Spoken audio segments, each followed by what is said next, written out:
Shrimad home remedies में आपका स्वागत है। और हम आपको बताएंगे दंगल मूवी के बारे में। दंगल मूवी हिट हो चुकी है। किसी की बायोग्राफी है, वो किसी की लाइफ की सच्ची घटना है।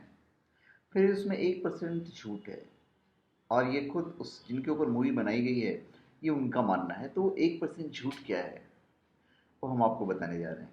अभी तो काफ़ी कंट्रोवर्सी में आ गई है फिल्म, क्योंकि फिल्म के कोच ने फिल्म के कोच बोलता हूँ, जो गीता जी के जो कोच थे, उन्होंने कुछ केस वगैरह ठोक दिया है। तो फिल्म दंगल हरियाणा की पहलवान गीता और बबीता फोगाट बहनों के जीवन पर आधारित है। फिल्म रिलीज के बाद विवाद भी शुरू हो गया। विवाद की वजह वो सीन है जिसमें दिखाया गया है कि गीता के फाइनल मैच के दौरान पिता महावीर फोगट को बंद कर दिया जाता है, और ये काम उनके कोच के कहने पर किया जाता है।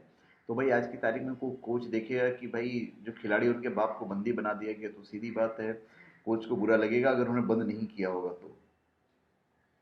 हालांकि इस फिल्म के सीन को देखकर गीता के उस मैच के जो कोच थे प्यारेलाल सोंदी, उन्होंने केस की धमकी दी है। तो जनरली बहुत सारे इंटरव्यूज़ वगैरह शुरू हो गए। कोई प्यारेलाल सोंदी के पास गए, तो कोई गीता के पास गए।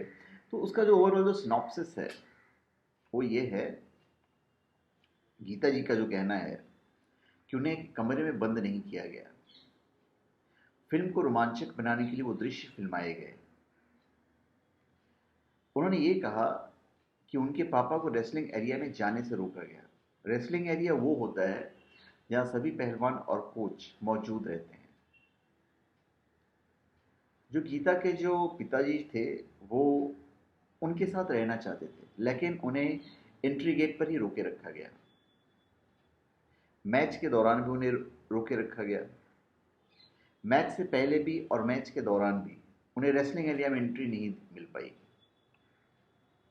होता यह था कि जब गीता के पापा पब्लिक में बैठते थे, तो इतनी भीड़ होती थी कि रिंग तक उनकी आवाज़ नहीं आती थी। और जब अपनी फैमिली की आवाज़ जब आती है, तो कोई भी खिलाड़ी बड़ा उत्साह में आ जाता है।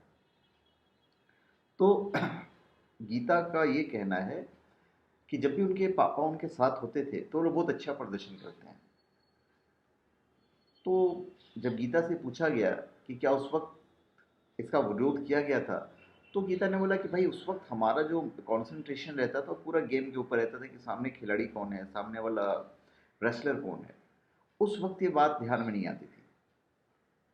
अभी कोच की धमकी पर भी गीता ने रिएक्ट किया, बोले कि कोच साहब ही जाने कि वो ऐसा क्यों सोच रहे हैं, कि उनका नाम है या कोच की भूमिका में है, ये कोच साहब बता सकते हैं। इसके बारे में उन्होंने गोल मटोल जवाब दे दिया, जिसका कोई क्लियरेंस नहीं था।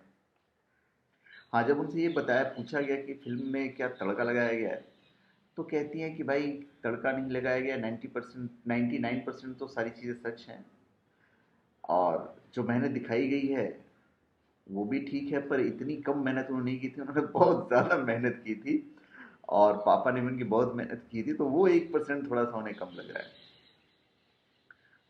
और रहा फिल्म के बाद उनके जीवन में आए बदलाव के बारे में, तो 2010 में उन्होंने मेडल जीता था, और 6 साल बाद फिल्म के माध्यम से लोग जान पा रहे हैं कि गीता और बबीता दो बहनें हैं, और उन्होंने देश के लिए मेडल जीता है। उनके पिता ने कितना संघर्ष किया है, ये सब उसमें बताया गया है। तो चलो, उनको खुशी है कि चलो देर सवेर लोगों ने आज उनको रिकॉग्नाइज किया फिल्म की वजह से ही, वो बहुत बड़ी बात है। और उनका ये भी कहना है कि फिल्म में आमिर खान ने जो भूमिका निभाई है, वो शायद कोई और एक्टर नहीं कर पाते। अभी रिया ओलंपिक जो शुरू होने वाली है, उसमें वो क्वालिफाई नहीं कर पाई। बबीता भी मेडल नहीं जीत पाई। लेकिन उनकी जो साथी थी साक्षी मलिक, उन्होंने मेडल जीता। इस बात की दोनों बहनों को खुशी भी है। गीता तो इस वक्त शादीशुदा हैं। वो नांगल ठाकरान के राकेश पहलवान के अखाड़े में प्रैक्टिस करती हैं। राकेश पहलवान के छोटे भाई हैं पवन, और इसी साल उनकी 20 नवंबर को उनकी शादी भी हुई है 2016 में। और गीता के जो पति हैं पवन, वो भी खुद पहलवान हैं। तो ये 1% झूठ है फिल्म के अंदर, बाकी हर चीज़ हकीकत है उनके हिसाब से। तो धन्यवाद।